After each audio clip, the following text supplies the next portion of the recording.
Hey everyone, Call of Dark Souls here. Welcome back to another challenge run video. This run comes from my good friend Nathan over at Nightcaps Nostalgia, as he's challenged me to race him at beating Dark Souls at Soul Level 1 with the gun controller. And then we do a challenge to see who can complete it with the shortest amount of time on a Soul Level 1 run.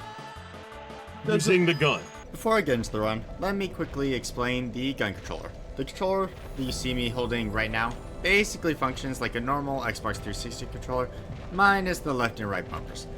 So the trigger here is R2, and pumping the gun is L2. The stick above the trigger controls my movement, and there's another stick on the barrel that controls my camera. Also, my Estus is on the barrel, and just under the stick that controls my movement is B for my dodge and A for select. On the other side of the barrel is Y for two-handing and my D-pad. And that's about it. Let's get into the run. Like always, my chat is way more creative than me when it comes to naming characters. And I picked the Pyromancer class since it's the only class that actually starts at level 1.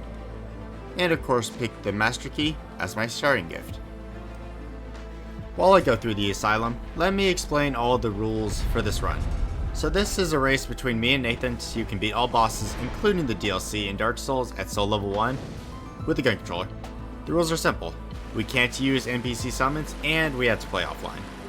Due to the nature of the controller, we won't have access to pyromancy or spells, so this is a melee only run with only strong attacks, no light attacks. And we have to stream the entire run to make sure we are using the controller at all times.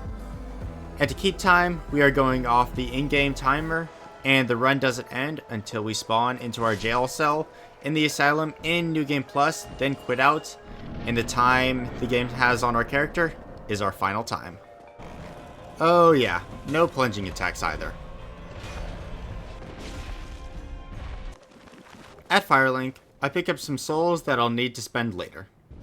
Stop by the dragon, kill some hollows, and go shopping.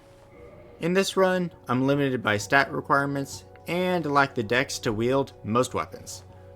However, the merchant here sells one of the only weapons I will be using in the run, the reinforced club, which is basically a 2x4 with nails sticking out of it, but I'll be damned if it isn't really effective. What better way to illustrate that than on the second boss? The damage is good, and the R2 being a jump attack means I can cover a pretty good distance just by attacking. First try. I talked to Solaire. Even though it's a time loss, he's worth it. Kick the ladder down. Try to bait the dragon down so we can grab the bonfire past him. But without a bow, this takes a bit of luck. If I hug this corner enough where I'm safe from the fire, he usually jumps down, probably out of pure boredom. He gave me a bit of a heart attack there, but here's the bonfire. And I can open this gate. The stakes are a bit high for this area, but my goal is to beat the hollow that closes the gate, so I don't have to go the long way, and ideally I get to Andre in one go with no deaths. So I can keep my souls I've been saving up. Luckily, I do just that. Now that I'm at Andre, I go straight for a +5 to have the best chance of killing the gargoyles. This is where all those souls I picked up earlier come into play. I pick up the grass crest. I can't really use a shield in this run, but the stamina regen is just too good.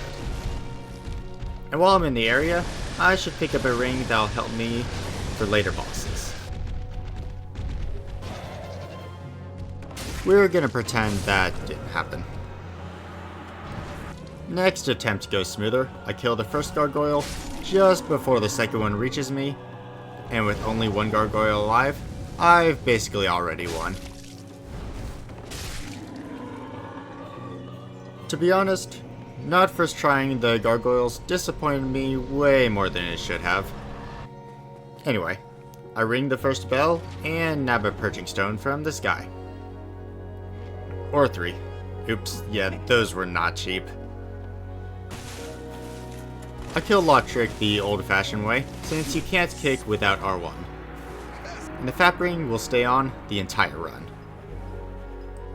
I nab some good armor, and kill Havel, taking advantage of the damage boost from Red Tearstone Ring. Capper Demon is waiting for me. So, I go knocking door to door. Maybe a bit too hard. After opening this gate, I pay Capper a visit. I got close, but one wrong dodge is all it takes, and his dog sent me a pretty clear message. Good thing I ignored it though. Honestly, this run is way more scuffed than it has any right to be. Anyway, to make myself feel better, I go shopping for 15 more reinforced clubs. I promise I need them. Thank you. It's time I set my eyes on bigger, or should I say, larger prizes. Anyway, I go to grab the large ember, and wait, did you see that? How did I drink Estus? I had fire bombs in my hotbar. Anyway, large ember acquired, and I found a new friend. Kinda a small thing, but that's the cleanest I've ever picked up that Firekeeper soul. Andre takes the ember and gives me a +7. I go on a side quest to kill Pinwheel, and I don't even have to do the catacombs. Just a jump here, and a jump there, and fight the boss, if you could call it that. Wait, no shot! I probably should cut this to save face, but yeah. I died to Pinwheel. Honestly, Nathan might have a better shot at winning this than I anticipated. Pinwheel drops the Mask of the Mother. I was kinda hoping for the Dad Mask, but maybe this is the game telling me I need more HP. I make some more purchases at the merchant and... oops, I didn't say the Firelink. This gets better and better. I actually stay at the bonfire, upgrade my Estus, and go down to Blighttown, skipping through the Valley of the Drakes. I upgrade to +8, and take on Spider Lady.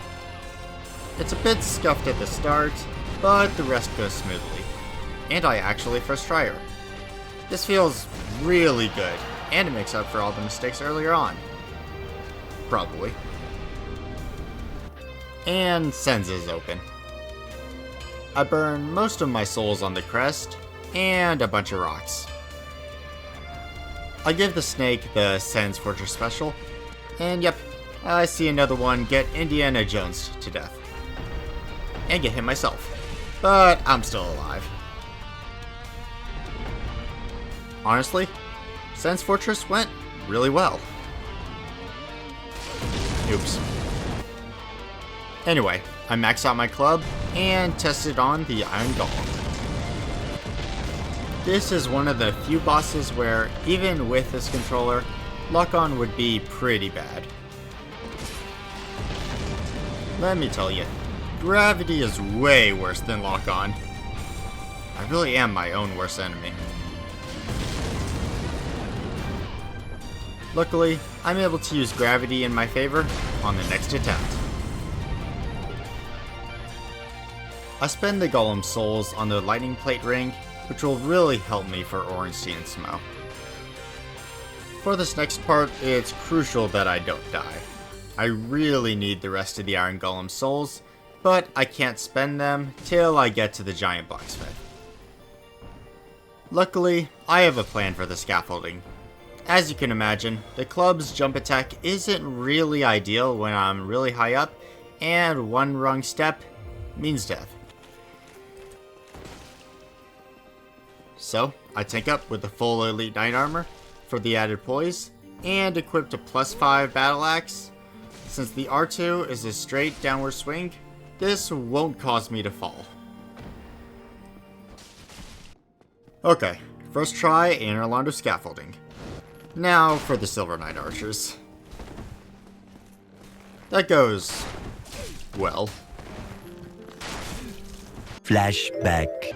Just walk up to the one on the right and walk away. It's that easy. Seriously though, how did I ever struggle with these guys? End of flashback. That's fine. Good thing I can collect my souls. Please fall, please fall, please fall. No! I swear, these archers are not behaving like they normally do. Okay, he actually fell this time. Hey Solaire, I can't even tell you how happy I am to see you. The giant blacksmith is the sole savior of this run. But it's gonna require a sacrifice. First, I buy a bunch of Twinkling Titanite from him. And this is the sacrifice I mentioned. And to make this even worse, I don't even fight him face to face. Mostly because I don't trust my ability with the controller in this tight space. Instead, I toxic him with dunk pies and retreat up the stairs. I'm sorry, friend. You didn't deserve that. But it's for the good of the run. I can use the Titanite I bought from the blacksmith to get the hammer to +5. Now, let me show you why the hammer is so good. At +5, it does 180 physical damage, which is already pretty good, but it also does 300 lightning damage on top of that. It just so happens that Smo here is deathly weak to lightning. That doesn't make this fight easy though. This fight is chaotic under normal circumstances, and navigating with the gun controller makes it even worse. Also, the hammer hitbox sometimes misses Smo for no reason. Eventually I get to phase 2. Only problem is, I rarely fight phase 2 Ornstein. I usually do phase 2 Smo, and the hammer doesn't do nearly as much damage as in phase 1. But this is where the lightning ring comes in play. With it, I can survive getting hit by the butt slam, even at base health. Got to phase 2 again, but takes a bit, but I make it to phase 2 with minimal trouble. The phase 2 is a little dodgy at the start, but by being patient, I whittle down his health and take the victory. Give me that bowl. After Ornstein and Smo, my time is at 4 hours and 35 minutes. They took me just under an hour. Before I take on more bosses, there's a few things I want from Sen's Fortress. Namely, the gold serpent ring and the symbol of avarice. Throwing a Lloyd's talisman at a mimic causes it to drop the item it's holding and has a small chance to drop the mimic head. This is increased with the serpent ring. I feel like killing the Hydra. So I do. I also save dust. I think you can guess what I forgot to do. These enemies do way more damage than they have any right to. At least I got the pendant. Before I take on the DLC though, I prepare a weapon for the Sanctuary Guardian. Since the Guardian is resistant to lightning, I want a fire weapon. Unfortunately, that means I had to do the catacombs for real this time. Yeah, there's a reason I skip this place in 90% of my playthroughs. After a bit of suffering, I make it, and I can get my weapon.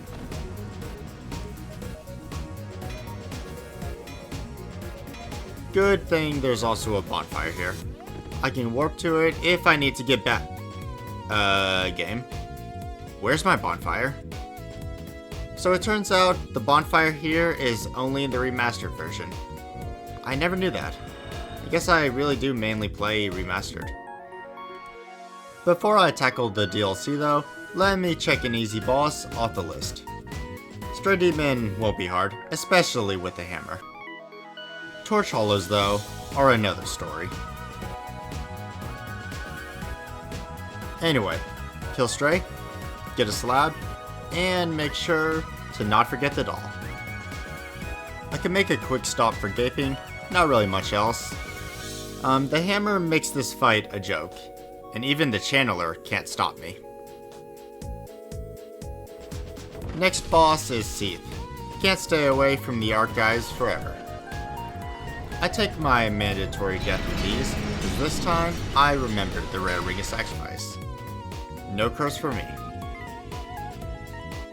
Break out of prison, ride some stairs, and open a bookshelf. For Seath, I don a dress because I'm feeling fancy. Seath being a dragon isn't really doing him any favors, since he resists lightning like I would resist doing these challenges. Ceaseless Discharge comes and goes. And Asylum Demon number 3 is not much different. Grab the large flame member for later. Centipede Demon is a bit of a pain, but after I get him to the center, he's not that bad. Whoever decided on this lava texture needs to be fired. Bit of chaos happens. First orb, one shot. Second orb, and almost get to the middle, but get swatted midair. Home run! That's fine. Make it to the middle right after, and squash the bug. By some miracle, I get this enemy to drop a red slab. That'll be really good for upgrading my fire weapon. Speaking of which, I also grab a portable sun, and before the tomb, I take out a butterfly because I'm a monster. In the tomb, I take the boot from Patches, nab the silver serpent ring, and a bonfire. Time for Nito. I use a holy bonk stick on the skeletons, and this hammer is just too OP. Nito goes down with minimal effort on the first try. Before I do the 4 kings, I have to kill Sif. This boss is either the easiest boss ever, or gives me trouble. And to be honest, it's the latter. I traded hits with her the entire fight. Time for the ghost house. Yay! So this place kinda sucks. Any attempt to clear out the ghosts is met with my demise.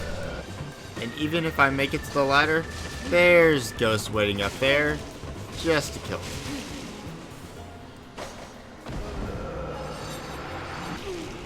I give it many attempts, but there's only one thing that saves me. Havel's armor. It's probably not a shock to most of you watching, but Havel's armor in Dark Souls 1 is kinda insane for the defense it gives. The armor allows me to tank through the ghosts on the ladder. Ingward, you're lucky I leave you alive. For the 4 kings, I suit up in Havel's armor once more. The armor allows me to face tank most attacks, even at the base health. And the hammer does more than enough damage to kill each king before the next one spawns. Easy first try. With all the lords dead, all that's really left is the DLC. Let's see if the suffering I spent in the catacombs pays off. Okay, that's pretty good damage. Almost choked, but I got him. Honestly, I was not expecting a first try there. I doubt that will happen again in the DLC. Only way to test that theory is to try. I'm off to Artorias. Yeah, I didn't first try him. I didn't second try him either. My strategy for Artorias is to use the damage boost from RTSR to greatly increase my damage. Unfortunately, I had to be in 1 hit range for this dude. That's what I needed the Symbol of Avarice for. While I wear it, it slowly decreases my HP. It takes a few tries to get his moveset down, but Artorias goes down in not much time, on my 5th attempt. Ah, Ulisil Township. I remember you. Unfondly. I almost opened a Mimic, but luckily an enemy knocks me away just in time. maybe they aren't all bad. Never mind, this place sucks. Even though I can't use cast light, any light source can open this illusion, including the sunlight magnet. Did I mention how much I hate these sorcerers? In the area, I use a slight cheese tactic with firebombs, grab the crest key for Calamite, and eventually clear this area, and get the shortcut elevator. Good thing about the pendant is it doesn't have to only be used for Manus. It can block the sorcerer's magic as well. I grabbed the shortcut elevator to Manus, and want to save Sif, but I'm in a time crunch, and can't summon. Ah, screw it. Let's see how Manus treats me. Damage isn't bad. Yeah, let's be real. I wasn't no-hitting Manus first try. The learning curve is a bit longer for Manus, and on top of that, I've only killed him once, so this may take a bit. I get him to phase 2, but fail to switch to my pendant in time, which caused me to do something I have never dreamt of doing in Dark Souls. I unequip my Estus. It takes a few tries, but Manus falls all the same. What a fight! I no-hit Manus on my 10th attempt. Before I take on the Black Dragon, I want to try something easy. The painted world can't be that bad, right? Fun fact about these enemies, if you kill them with a fire weapon, they won't toxic you after. Yep, just keep hitting me, and I'll keep drinking Estus. I promise I don't have a problem. Bone wheels do what bone wheels do. And the doors are opened. After Manus, Priscilla will be a breeze. Why does... Oops. Anyway.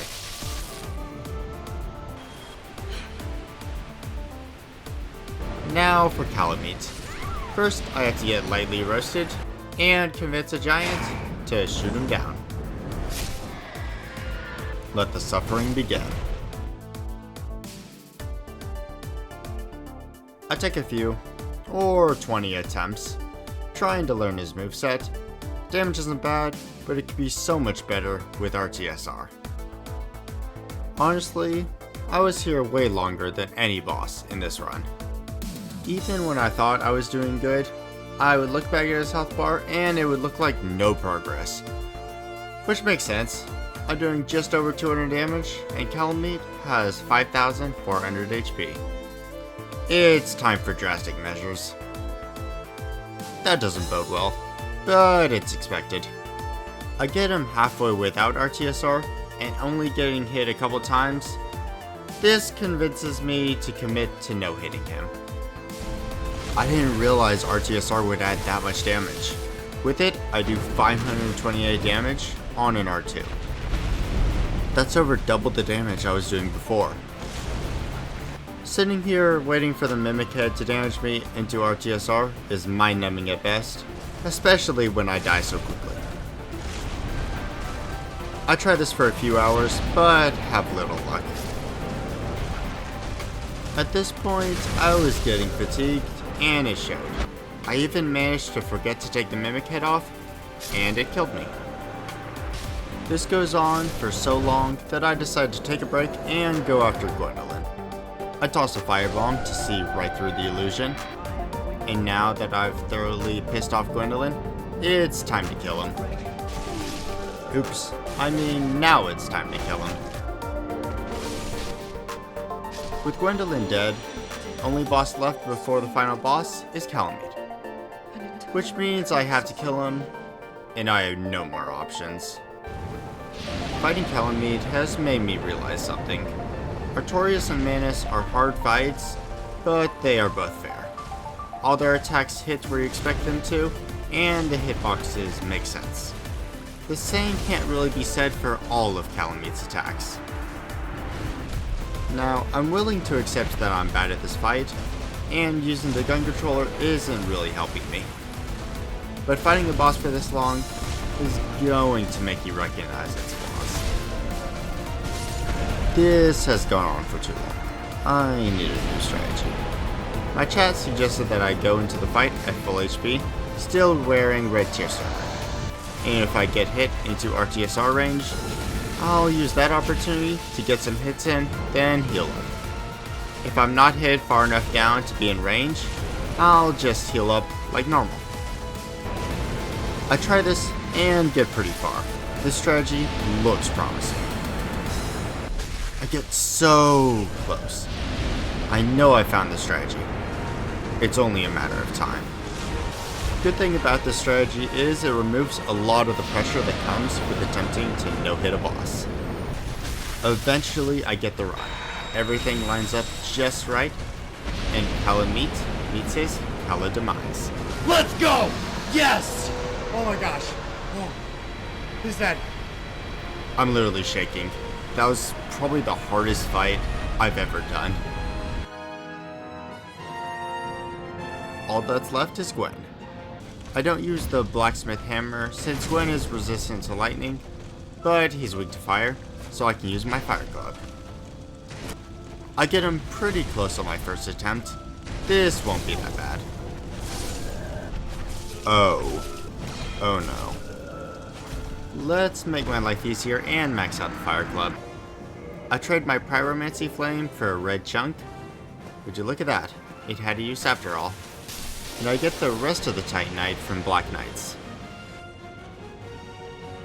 With the club maxed out, my damage is pretty good.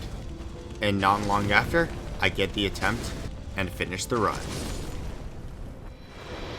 My final time for the run is almost exactly 26 hours. Special thanks to Nathan at Nightcaps Nostalgia for bringing me this challenge.